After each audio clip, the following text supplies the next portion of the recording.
Hello, I'm Major Nigel Bovey of the Christian Evidence Society. Welcome to Questions of Our Times. Today's question is war. What is it good for? My guest has seen conflict up close and personal. He has fought on the cobbled streets of Belfast and in the ditches of Northern Ireland's bandit country. Aged just 22, he was awarded the Military Cross for exemplary gallantry. At 26, he suffered a severe stroke. It proved to be a defining moment. Aware that he had been given a second chance, he recommitted himself to God and determined to live a full-on Christian life. My guest has served in Bosnia, Kosovo, and Iraq. And by the time British troops were deployed in Afghanistan, he had risen to become Chief of the General Staff, the head of the British Army. Today, he fights political battles as a crossbench peer in the House of Lords. A champion of the need for more resources for serving and veteran personnel, here to speak with me today is General the Lord Richard Dannatt. Nigel, good evening. It's great joy and privilege to join you this evening. Thank you very much, Richard. It's so lovely to see you. Can we start right at the beginning of your military career? How and why did you get into soldiering? Well, like all first questions, it's an interesting question. In my last few years at school, I was attracted to the idea of an outdoor life, attracted to the idea of being a soldier. But those older and wiser than me at school said, actually, Richard, I think what you really ought to do is do the Oxbridge entrance exams, perhaps try and go to Cambridge, read law and become a barrister. Well, I was a fairly biddable young man, I think. So I duly did the exams, somewhat surprised to be called to Emmanuel College, Cambridge, for an interview to read law. And a friend very helpfully suggested, well, one question you're bound to be asked is, do you do any law reading? And a really good answer to give is, yes, I read the law reports in the Times. So I filed that away. I thought the interview was actually going quite well. And then the question came, do you do any law reading? Yes, sir, I said to the professor, I read the law reports in the Times. What cases recently have interested you? Well, as quickly as I could, I thought of, as one would have done in the late 1960s, the Bodies on the Moor trial. And I thought, good, you've mentioned a trial. And what about that case did you find interesting? Now, I began to think this is getting a bit below the belt here. And as quickly as I could, I said, well, the fact that criminals have got away with it for so long. And he looked over his half glasses at me and said, I think, Mr. Dannatt, you might be better suited to joining the police force than reading law in this college. So it was not to Emmanuel College, Cambridge, that I went, but it was to Sandhurst, which is what I really hankered after doing, because I felt that certainly a few years, and I joined with the intention of 3 to 5 years, it ultimately became 40 years in the army, was something that I really wanted to do. So, yep, it came about despite the best endeavors of others to put me off. It was what I felt I wanted to do. And yeah, that's what I did. You didn't settle for an easier life, though, did you? In the military. You were stationed in Northern Ireland during the Troubles in the 70s.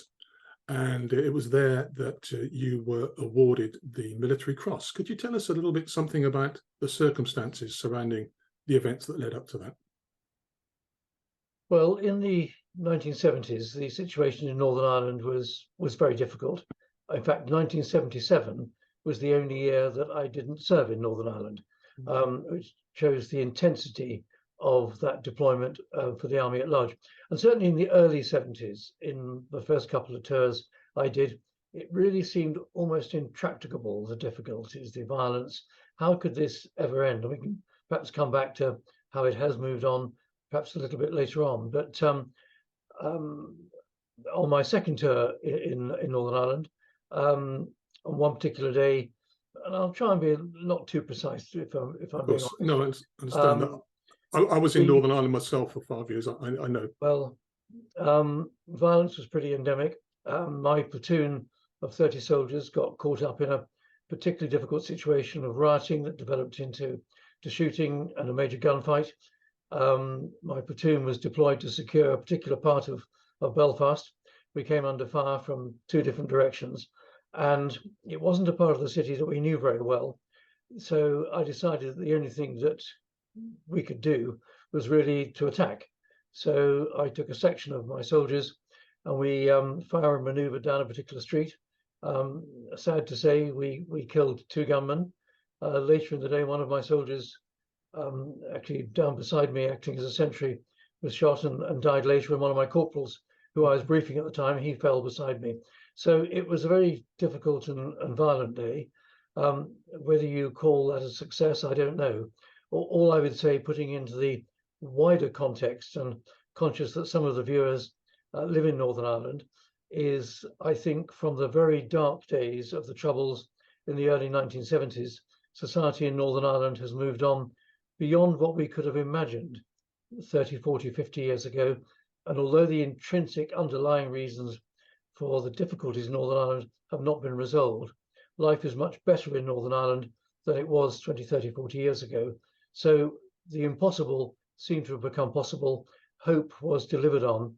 And although it was tragic that particular day in Belfast, when 3 people died, 2 terrorists and one of my soldiers, well, that was all part and parcel of the Troubles, part and parcel of the episode of the life of a young platoon commander. Richard, you say it's part and parcel, but it's extreme, isn't it? It's not a typical day at the office for most people. You have seen men die in front of you, violently die in front of you. How does a soldier recover, A, from seeing his comrades gunned down, and B, for killing another person? How do you get through that? Well, your question is an important question, and it gets to the heart of the topic of tonight's conversation. War, what is it good for? War on its own is not good for anything, but we live in a society where evil was introduced. Go back to the book of Genesis. Evil was introduced in the Garden of Eden, and man was offered the opportunity of choice. Many choose good. Some, too many, choose evil. So you've then got the personal challenge of how do you respond to evil. You've got the challenge that communities, states, countries, nations, groups decide how to respond to. And the response of organized communities, countries like our own, is that they have to have police forces to look after civil order, and they have to have armed forces to look after international order. Now, you mentioned about killing. Well, go back to the 10 commandments. I think it's fair to say thou shalt do no murder is a commandment. Often misinterpreted is thou shalt not kill. We can debate that point if you like, but I think there's a difference between killing and murder. Murder is a premeditated evil. Killing is something that may have to be done. And in situations where individuals or communities are faced with evil, they've got to take the challenge to come up with some kind of response. And at the end of the day, if there is no other response that can bring about a just or reasonable situation, then it's to use violence, counter violence to the violence that has been perpetrated towards you.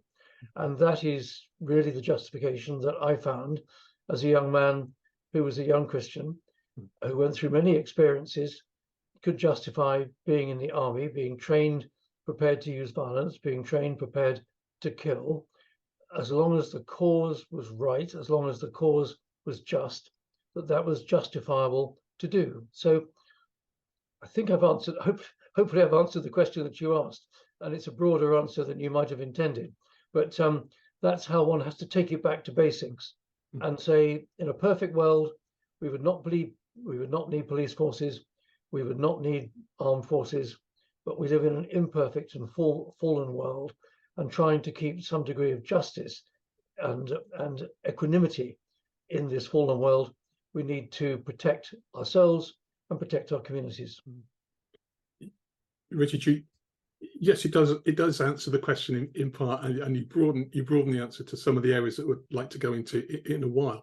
But I'm just wondering about the personal effects on a lad who has has either had a comrade die in his arms and bleed out on him, or has had to fire a fatal shot. Is it just a case of nip down the naffy, have a few jars, and you'll be okay for tomorrow's shift, or is it deeper seated trauma that person has to live with for the rest of their life? Well, we're all different. As human beings, we're all different, and our emotions are different, and our capacity to handle extremely traumatic situations are different. I have been in a number of situations, the soldier on one side, the corporal on the other side, shots ring out, they fall either side of you. That's pretty challenging. 4 soldiers 30 yards from me were killed standing on 70 pounds of commercial explosive. At the end of the day, we had to gather up the bodies into 4 body bags the best way we could, and I carried my company commander in a body bag to a helicopter. Those are pretty traumatic sets of circumstances. For some people, that is something that is very difficult to rationalize with, very difficult to handle, and impinges significantly on their mental health. And that's why we see, and I think it's a good thing that people are prepared to talk about mental health issues, even if for some that translates into the treatable condition of post-traumatic stress disorder. Others who, just by their physiological makeup, mental makeup, can handle these things rather more easily and can, if you say, like as you say, just have a couple of jars in the naffy and carry on. We're all different. Yeah. The specific, of course, of what it goes through your mind when you squeeze the trigger. I remember reading a letter from a soldier who'd shot an Afghan terrorist in Afghanistan, and it sort of went something like, well, it was either him or me, wasn't it? It was either going to be him or it was going to be, and well, I got him, and I felt kind of good about that. It was my job, wasn't it? And then I thought, well, hang on, I've just killed someone. So what's the bloke upstairs going to think about that? I mean, the geezer up there, is he going to think, well, you've just killed someone, so you've had it made, haven't you? I mean, and then he said, I just thought about it day after day after day. And of course, it does prey on people's minds, and you've got to rationalize it in the best way you can. And it comes back to the rather lengthy comment I made a few moments ago, that if you believe that the cause that you're involved with and you're fighting for is just, and you have confidence in the leadership under which you're operating, under which you're fighting, then I think you can rationalize quite reasonably that in the world we live, to use that form of violence to achieve the end, which ultimately is a restoration of peace, is a necessary evil and is something that it's your job to do. You shouldn't enjoy it, you shouldn't like it, you shouldn't relish it, you shouldn't want to do it again. If you do any of those things, then you're actually in a bad place.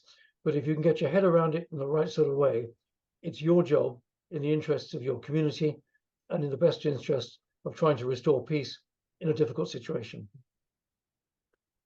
Just on the subject of Northern Ireland before we move to other fields. In your autobiography, you describe someone, you cite someone as describing Northern Ireland in the 70s as a place where, quote, there is an awful lot of religion, but not much Christianity. Now, one of the objections that people have against Christianity is that, quote, most wars are caused by religion. How fair an analysis is that? You've been to Sandhurst, you've studied military history. Are all wars caused by religion? No, I think that's probably an over simplification of the description of war. I think a lot of wars are fought in the name of religion, or a lot of wars are fought and it's convenient to hang religion as a cause. In your introduction, you said I spent a lot of time in Bosnia. Yes, I did. Bosnia was a 3-party war in the main. It was actually a bit more complicated than that, but to keep it simple, it was a 3-party war. You had Serbs, Orthodox Christians on one side, you had the Bosniaks, Muslims on another side, and you had the Croats, Catholic Christians on another side. Now, do we define those people as Orthodox Christians, as Catholic Christians, and as Muslims, or do we define them as Serbs, Croats, and Bosniaks? And often it's the politics that really govern, and religion is the flag that's flown above it. And I think going back to that comment, as far as Northern Ireland is concerned, it certainly seemed to a lot of us in the early 70s and 80s in Northern Ireland that a lot was being done in the name of religion. But one did wonder, where was Christianity in that? Well, of course, the answer is that Christianity in that is the religion of hope, of love, and of bringing people together. Now, the question is, how much of that was going on and how much was being fought actually with nationalism on one side and loyalism or unionism on the other side? Maybe religion was too much the flag, but actually the issues were more underlying. Mm-hmm. And also there was because, as I say, I was in Northern Ireland in the Salvation Army from 79 to 84, and there was a lot going on in the surface, but of course the media wasn't interested in the good news. It was all about the shootings, the bombings, the imprisonments. It wasn't about people in the background working cross-community and saying, look, this cannot go on forever. No, you're absolutely right. I'm afraid that is a very general comment about the media in the round. Much more concerned with what's going to get on tomorrow's headlines and in top of tomorrow's newspapers. And it's bad news. It's very rare that you get the good news stories in there. But of course, in Northern Ireland, a tremendous number of people were working extraordinarily hard to bring hope, to bring love, to bring communities together. But it was the bombing, the shooting, the outrages that, of course, dominated the headlines. Sadly, that is a fact of our world. It's a fact of the way the media reports things. It's what sells newspapers and what puts television and radio programs top of the schedule. Sadly, in recent weeks, the Hamas-Israel conflict has hit the headlines. During the coverage, whether it's on the television or in the newspapers, on the web, we hear a lot of talk about international law, about humanitarian law. Can you tell us, please, what are the rules of war? Yeah, and who enforces the prosecution of war crimes? Well, that's a big question that you've asked. I think we should probably go back to what is known as the just war tradition. Mm-hmm. It goes back centuries in history and in intellectual and academic discussion, but it boils down to two questions. In the Latin, iud ast bellum, jus in bello, the right to fight and how to fight right. So if we're to be specific now, putting this in the context of Hamas, Gaza, and Israel, you have to reflect back on what happened on the 7th of October in Israel, and quite clearly outrageous activities took place. Over 1,400 people brutally murdered, many others kidnapped, which, as a response to that, Israel, which is a country recognized by international law, felt that it had the right to fight, and to fight to protect its own survival, its own security. So probably what's happened and is happening in Israel, Gaza, Palestine at the present moment satisfies the first of the just war principles, and that is it right to fight? And in the case of the Israelis, yes, it is right to fight. Now, because each nation has a right to self-defense. Is that the argument? It has a right to self-defense because it actually has a right to exist. Yeah. And if we believe that there are international laws, international governance, which post-Second World War the United Nations represents, and in 1948 the UN Security Council, the United Nations generally, declared Israel to be a sovereign country, the Israelis have a right to protect their sovereignty. Yeah. We can see that in the Falklands in 1982. We can see it in Ukraine from last year. The Ukrainians have a right to protect their sovereignty. So if you have a right to protect your sovereignty, you have a right to fight. Now, the second question is how to fight right. Do you get it right? And there are principles and there are regulations and there are laws that determine fighting right. And put most simply in terms of this evening's discussion, proportionality comes into it. And one has to ask the question in the context of what's going on in Gaza, are the Israelis, who on the one hand are right to fight to protect their sovereignty and their independence, are they doing it right? Are they fighting right? Or are they using disproportionate measures? Now, this is a very, very moot point at the present moment. You can just look at the published figures. 1,400 Israelis, as far as we know, were brutally captured, killed, murdered. 14,000 Gazans seem to have been killed. Well, is that proportionate? But then you have to ask yourself the question, the challenge that the Israeli Defense Force has got, how to conduct their operations to protect their own security and to win this conflict, how are they going to go about it? Well, initially they went about it with large-scale airstrikes, which are themselves pretty indiscriminate, even though they may have tried to hit pretty precise targets.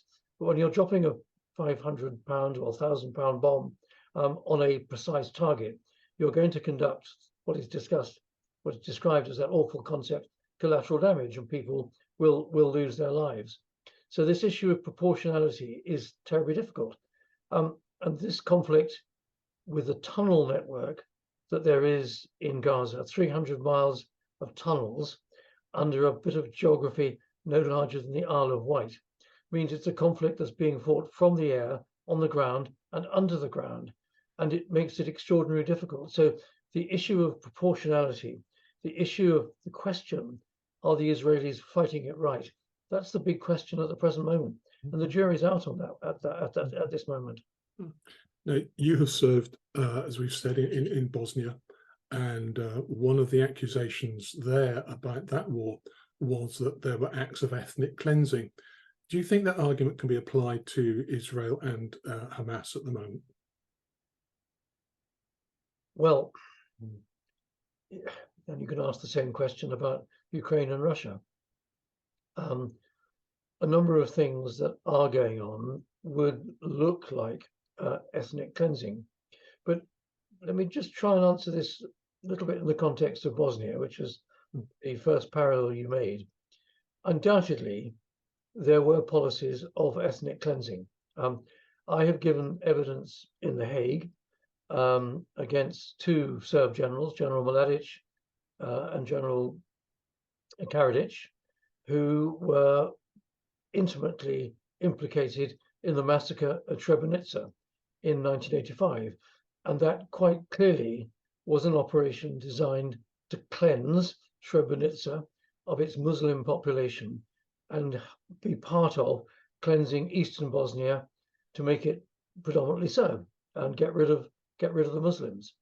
And the evidence stacked up very much and led to the conviction of Mladic, conviction of Karadzic, and indeed the president as well. So there are recent examples, horrific examples, outrageous examples in too recent history of ethnic cleansing. Now, putting it in the case of Israel and Hamas and Gaza at the present moment, it comes back to what we were discussing before, and that is proportionality. Israel's right is to exist. Israel's stated fight is with Hamas. Hamas's stated strategic objective is the eradication of Israel. So therefore, logic points to the Israeli Defense Force focusing their fight on Hamas to want to destroy Hamas, whose objective is to destroy Israel. Now, where do the Gazan people get caught up in all this? Well, you can go back and say, well, 17 years ago, the Palestinian people voted Hamas in as their government. Well, yes, okay, that was 17 years ago. They haven't had elections since then. Do the majority of Gazan people want Hamas to be governing them? Difficult to know how to answer that question.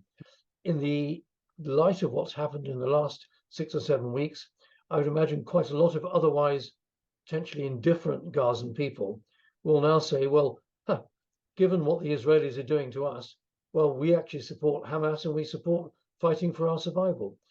And this is, of course, one of the sadnesses about these conflict situations, that once the fighting starts, once the violence starts, people's opinions become polarized and become increasingly difficult then to bring together in time to come.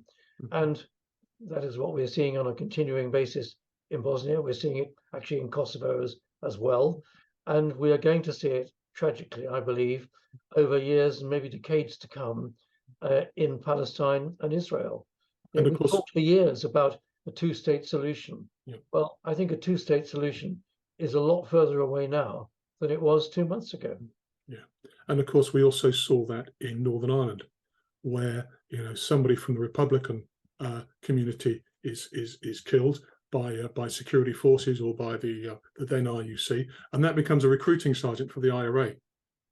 People are outraged, and the only way to vent that frustration, that anger, is to join the armed struggle. And are you saying that's a parallel now in Gaza and on the West Bank, that Palestinians are so outraged at the disproportionality that they will want to sign up and fight? This is one of the unfortunate consequences that takes place, particularly within internal conflicts and within civil wars, that the reaction of the security forces might, on the one hand, seem just as a response to the violence that's been meted out to the community they're trying to protect.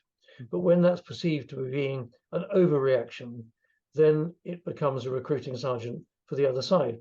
I think, go back to the situation in Gaza and Palestine, I think most reasonable people on the morning of the 8th or 9th of October, having seen the international reporting of the brutality and the outrage that was committed by Hamas and others against Israeli citizens, would have felt, my goodness, we're really on Israel's side here. We're really sympathetic towards the Israeli people. But then you get to where we are 5-6 weeks on, with 14,000, not just 1,400, of one side being killed, not the other side being killed. World opinion has moved from support to the Israelis to support against the Israelis. And the big challenge the Israelis have got is to somehow try to recapture the moral high ground. And of course, it's the battle for the moral high ground that is so critical here, because if you have the moral high ground, then probably you and right are on your side. I mean, quite a number of notions caught up in all that. But just going back to the simple point, I think on the 8th, 9th of October, most people were supporting Israel. Yeah. Probably now on the 28th of November, they're not. And of course, we're also seeing with the reportage that comes out initially and subsequently, one sort of starts to get the sense that the first victim of war is truth. And so there is a battle for hearts and minds, isn't there? And as you say, public opinion. Truth is invariably the first and the foremost and the worst casualty of war. If life was different, life would be so much more simple. But sides in a conflict will espouse their own story. They will push out their own story. They will repeat it often enough. I mean, go back to the Nazi regime in the 1940s. I mean, Goebbels was famous for saying, just keep reporting the lies and people will keep repeating the lies and people will begin to think it's truth. And eventually people whose access to the media or social media or whatever source that they use to get their information, if something is said to them often enough, will begin to believe that this is right and this is true, where actually real truth probably lies somewhere else. And of course, it's the lack of transparency which prevents us all making sensible and grown-up judgments about what is right and what is wrong. I mean, that is, back to the title of tonight's discussion, war, what is it good for? Well, sadly, it's not good for the preservation of truth. Yeah. Pilate asked the great question, what is truth? Where is truth? He didn't know, so he fudged the issue with the dire consequences for Christ 2,000 years ago. Truth lies at the heart of society. And if we could just find truth and preserve truth, we'd be in so much a better position. But, you know, I'm talking a bit pie in the sky here. Well, you again, you mentioned the topic war. What is it good for? Let me rephrase that, because you've given sort of three-part answers during our conversation. Let me rephrase it this way, Richard. What does war solve? War doesn't of itself necessarily solve much, short of circumstances like the Second World War, when it was decided by the Allies that the only solution was the unconditional surrender of Germany, and therefore war had to be conducted to the extreme, such that Germany was defeated, not as it was defeated in the First World War, but defeated utterly, so that the issue was solved. Generally, war, as the historian Clausewitz, or military commentator Clausewitz, commented, is a continuation of politics by other means, by which I mean circumstances happen, difficulties arise, conflicts arise, politics break down, diplomacy and statesmanship breaks down, and we get into a phase of fighting.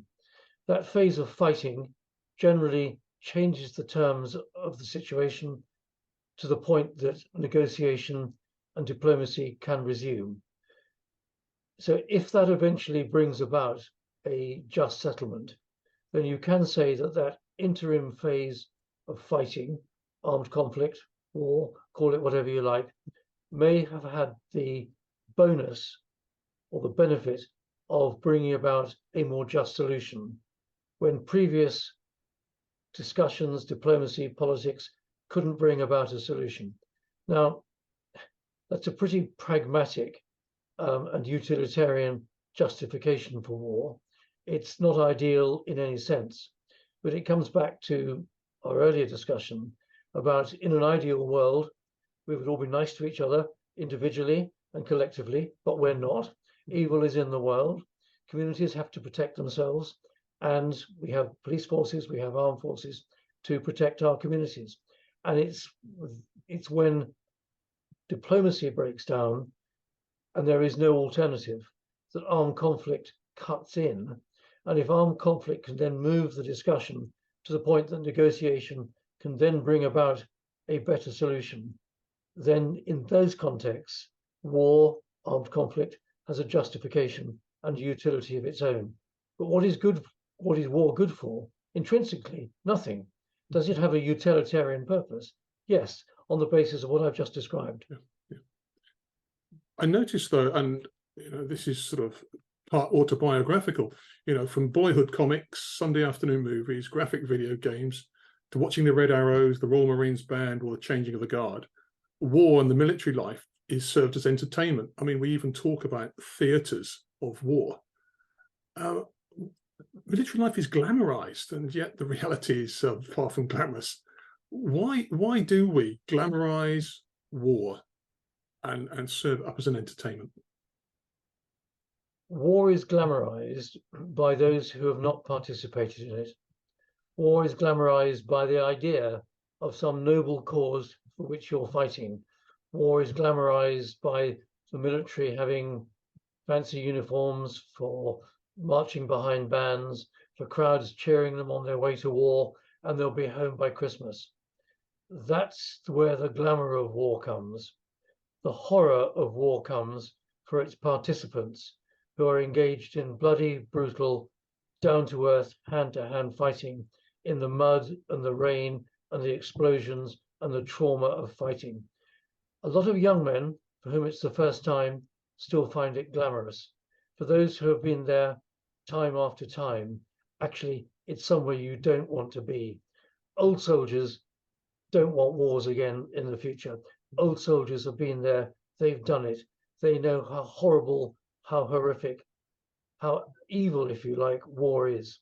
It's glamorized for those who write about it, those who have not been involved in it, those who have not been engaged in it. For those who have, it is not glamorous, I can tell you that. Does the country have a moral responsibility towards its military personnel? Absolutely.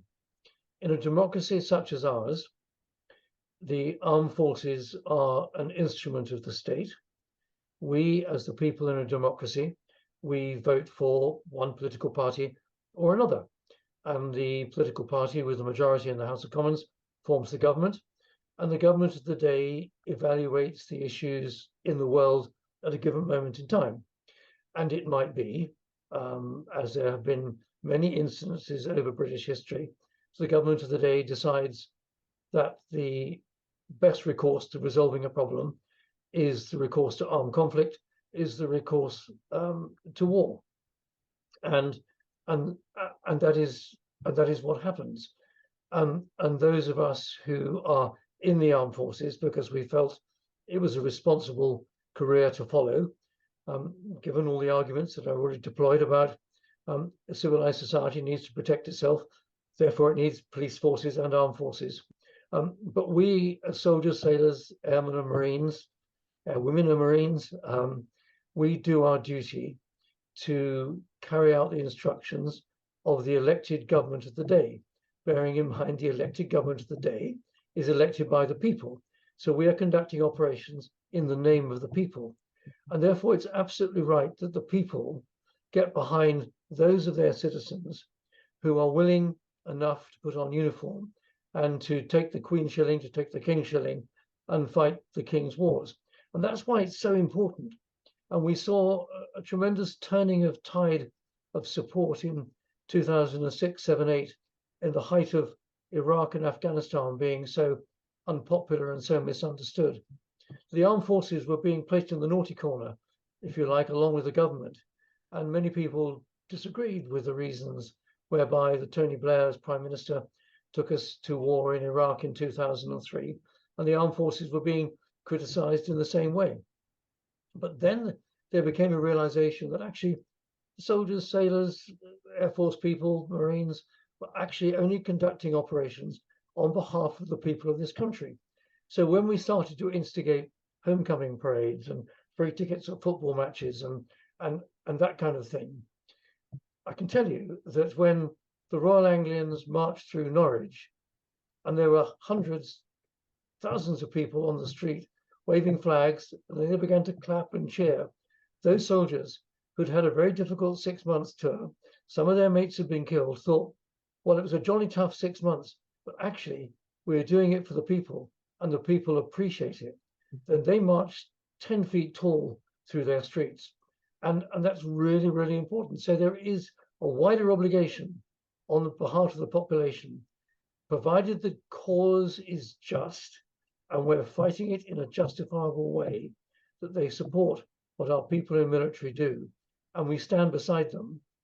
The government needs to support them, support the bereaved, to support the injured, but so can the general public by supporting the charities that also play part of the health, welfare and support of our military people. I'm absolutely hard over on that. The British way in warfare has been when the public, private and charitable sectors have come together to look after the welfare of our service people who fight on behalf of the nation on just and justifiable causes.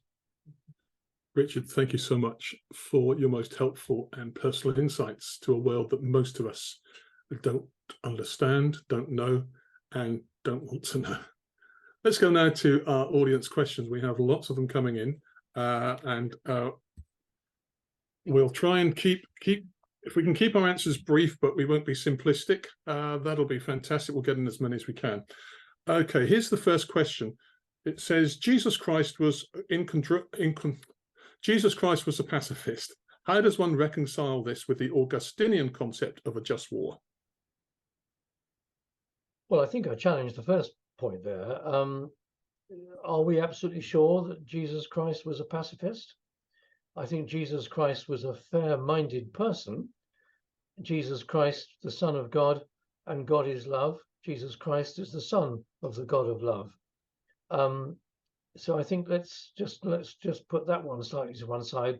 I don't agree with the concept that Jesus was a pacifist. I've talked about just war. And there are two principal elements to just war. First question, is it right to fight? If so, yes, fight. Are we fighting in the right way? If yes, then that war, that conflict is totally justifiable. If the use of violence is disproportionate or fails other tests, then it's not right. So is it right to fight? One question. Are we fighting right? Second question. Those are the important issues to grapple with. Thank you. Our next question, a lot of similar lines about pacifism. It is a good thing that some Christians are pacifists, while others are willing to serve in the armed forces. Is this disagreement a good disagreement? I have no difficulty with that. I mean, we all have our own individual points of view. Reflects our genetics, it reflects our makeup, it reflects our education, our family background, and some people quite genuinely and earnestly and genuinely believe that pacifism is right. I totally respect that personal decision-making process. The majority of people don't take that view, probably for most of the reasons that I've talked about over the last 30 or 40 minutes. But I think if we live in a reasonable society, and certainly in a democratic society, we should recognize reasonable points of view that other sensible people can take and respect that point of view, even if we don't agree with it. Thank you. Sorry, so, it's another question just coming similar to that, which I'm going to just skip because you just mentioned that, right? You've clearly experienced some very real and horrific circumstances on the battlefront. What aspects of your faith has helped you subsequently, such as Bible reading, prayer, speaking with a padre? Well, all those things. Personally, I'm a great believer in hope in wider circumstances, going back to part of our earlier conversation in the early 1970s, when I was in Northern Ireland. We could not see how the level of violence and the intractable situation that we seem to be caught up in ever could have a much better outcome. But eventually we got to the Good Friday Agreement. We got to the situation where the situation in Northern Ireland has improved immeasurably. And by and large, people live in Northern Ireland in a much better set of circumstances than they did. Let's take the situation of the Cold War. Many of us grew up in the post-Second World War situation where Germany was divided. You had an Iron Curtain right down through the middle of Europe. How could you ever imagine that would change? It didn't seem logical, but actually we hoped for a better future. And then lo and behold, in 1989, circumstances changed dramatically. The Berlin Wall came down and we found over a period of time, Europe became united. So I think we can, as Christians and as reasonable people, hope for better times. It's our duty to pray for better times and to work for better times. And it may be that part and parcel of that, in my job as a soldier, is to fight for better times. But I think hope is a terribly important objective. It's not just luck. Actually, it's the belief that there will be better times. And the ultimate hope is the sure and certain hope that Christians have that when they die, that there will be a place for them in heaven. Yeah. In my Father's house are many mansions. If it were not so, I would have told you. So hope is terribly important. Some can call hope naive, but I think a mature understanding and striving towards hope is a very responsible position to take. And certainly I, as a former Chief of the General Staff, very much invest and believe in hope. We have to work for hope. It's not luck. It's actually something we're working towards. And of course, we see that as we've discussed earlier, you know, in the Northern Ireland situation. I mean, when you were stationed there, when I was out there, you know, the world looked at Northern Ireland and threw up its hands. This is quite an intractable, impenetrable quandary. How can we sort this out? It'll go on for years and years and years. But thank God it hasn't. Well, indeed, you're right. Of course, this isn't the moment to debate the ongoing future of Northern Ireland within the island of Ireland, and I don't know how it's going to turn out in the longer term. You can actually argue the case that maybe one day the island of Ireland should be one country, but of course you're then getting into the double minority situation on the island of Ireland, where currently in Northern Ireland, just the minority are the nationalists, the Catholics, the majority are the Unionists. But put it in the context of the whole of Ireland, the Catholics, the Irish are the majority, and the Protestants are the minority. So we are in this double minority situation. I think it's going to change over time, but I'm not going to predict, and I'm not going to irritate some of your listeners by saying which way I think it'll go, nor indeed would I go so far to say how I would wish it to go. Well, we're in a better place now than we were. That is absolutely true. Well, you have already irritated one of our listeners tonight, because he's arguing that Jesus was uppercase, a pacifist. And he goes on to ask, you mentioned the just war concepts, which comes from the Greco-Roman philosophy, but you don't speak about Jesus and the New Testament. How does the just war concept fit in with Jesus' clear teaching of turning the other cheek and of allowing himself to be killed? Yes, that's a very powerful point, and it's certainly one I wouldn't deny in any sense.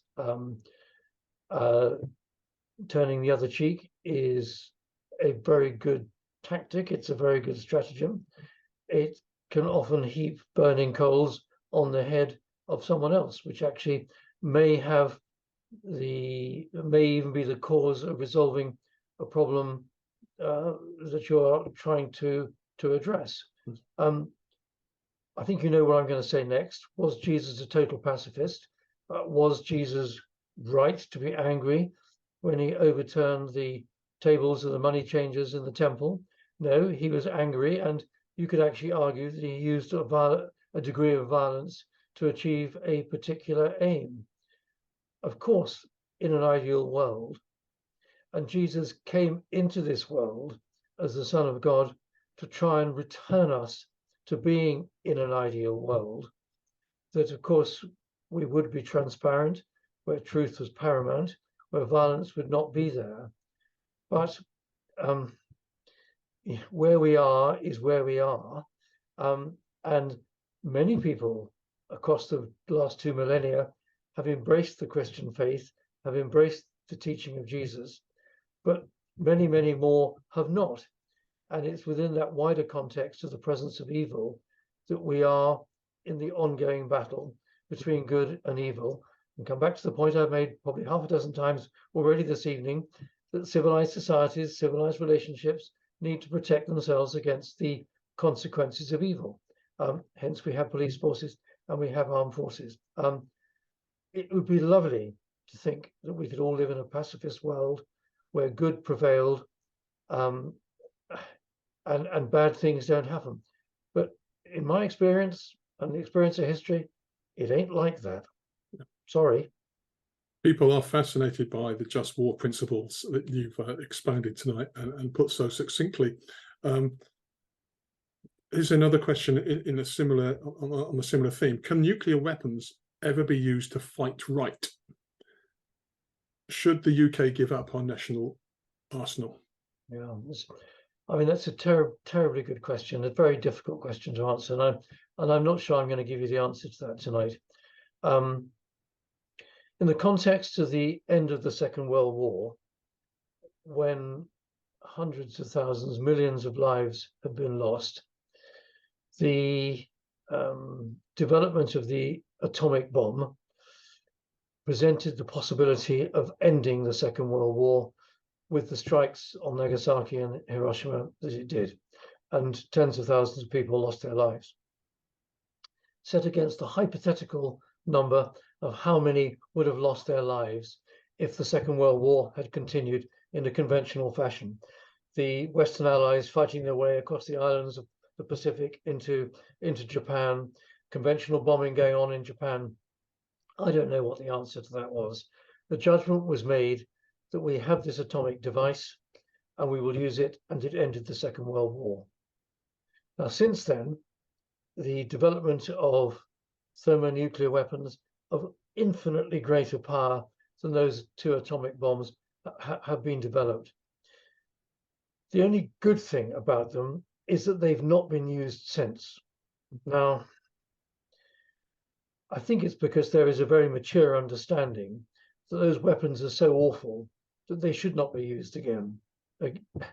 You then come to the question, well, what is the utility of possessing those weapons? Well, in the context of the Cold War up to 1989, it was probably the existence of those weapons that delivered what was then called mutually assured destruction, that actually meant that the Cold War never became a hot war between the Soviet Union and NATO. Well, is that a good? How do you describe that? It certainly meant that that conflict came to an end without serial bloodletting. So did that mean that the presence of nuclear weapons had some benefit? I think the real fear is that rogue groups have access to nuclear, biological, and chemical weapons and use them in a discriminatory way, a non-discriminatory way, a disastrous way that could be disastrous for humanity. Or it could be that rogue states do the same.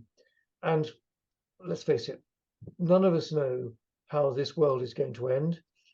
We know that Christ will come again. We know that there will be a second coming. In what circumstances will that come about? I don't know. Nigel, you don't know. None of the listeners to this webinar know. It could come as a result of a thermonuclear meltdown. I don't know. What I think I do know and can comment on is that the potentially destructive power of nuclear weapons is such that it has the potential to blow up our universe as we know it. As indeed, to be honest, let's face it, that climate change does as well. If temperatures go on rising at the rate that they are, we could find that it's not a thermonuclear meltdown, it's actually a climate meltdown. Let's face it, we live in a very difficult, challenging and changing world. I think the responsibility that we have today is to live this day as though it were our last, and to live it in the best possible way we can. And as Christians and those who want to share our Christian faith, actually focus on the hope, the sure and certain hope that Christ offers us, that if we live according to his laws and his love, we have a place with him in heaven. It's, to some, it'll be horrifically naive. Actually, cut it down to the quick to us as individuals. Maybe that's all we can do. Yeah. A change of subject slightly here. Richard, do you think enough is being done for the mental health of former service personnel? No, not enough is being done. Is more being done than it was? Yes. Do we understand what we now call post-traumatic stress disorder more? Yes, of course we do. Go back 100 years to the end of the First World War. A small number of few tens of thousands of soldiers were labeled with shell shock. I think a large proportion of that generation of First World War soldiers we would probably now recognize were suffering a degree of post-traumatic stress disorder. And I think many families were probably suffering the same sort of thing. Second World War, when bombing happened in our cities, both in this country and in cities in Germany and elsewhere, people suffered post-traumatic stress disorder as we would now understand it. So we recognize the condition more. So we're doing more about it. National Health in this country is doing more. The charities are doing more. We're doing more than we were. Are we doing not enough? No. So we have to continue the path of being more open, talking about it more, recognizing it more, changing the culture to recognize that mental health illness is another illness, just like physical illness. It's nothing to be ashamed of. It's nothing to try and hide. It's just something to recognize, embrace, put your hand up and say, hey, doc, I've got a problem. It's in my head, not in my leg, not in my tummy. I need help. And then we actually have a path to combating mental health illness as just another illness that afflicts us as vulnerable humans. How does a soldier reconcile, asks the next questioner, how does a soldier reconcile and discern between doing what is right, going back to the just war theory, versus following orders? It's down to your personal morality. Because you got no as a serving rank, you have no choice. Do you have to follow orders, agree with them or not? Yes, you follow orders, and that is what discipline is all about. But there have been many instances in history when people have said, what I believe is right is this, what I'm being told to do is that. This, according to my beliefs, is not right. I will not do that. Now, mercifully, within the history of the British Armed Forces, very few occasions have we been required to do things that are morally not right. Other countries, and I'm not going to particularly name names and pillory the Germans or the Nazis in particular, and there have been incidences in our own country where people have been ordered to do things that were not right. But at the end of the day, you are only answerable to yourself and your own moral judgment, your own moral compass, as to whether what you're being required to do in your own belief is right. Mercifully, in this country, our leadership is good, our leadership is morally correct, our leadership is right, it's based on decent political judgments, and British soldiers have the confidence to do what their leaders say, because what their leaders are saying is right. If you actually believe it's not right, then it's a huge moral ask, but then actually the moral requirement on you is to say, I'll take the consequences, but I'm not going to do this. A very difficult one, a really difficult one. Absolutely. But it's down to you as an individual. At the end of the day, you're answerable to yourself and you're answerable to whatever or whoever you believe in. Richard, thank you so much for your insights tonight and for your honesty and for the knowledge and experience that you shared with us, and also the faith that you shared with us as well. Nigel, thank you. I've thoroughly enjoyed joining you, enjoyed our conversation, and hopefully it's been of interest, if not help, to your listeners as well. Absolutely, thank you. My guest today has been General the Lord Richard Dannatt. This conversation concludes this season of Questions of Our Times, but if you have missed any of the other 14 conversations, you can catch up on the Christian Evidence YouTube channel. You can also learn more about the year-round ministry of the Christian Evidence Society on its website, christianevidence.org. Thank you for watching. I hope to see you again next time. Goodbye.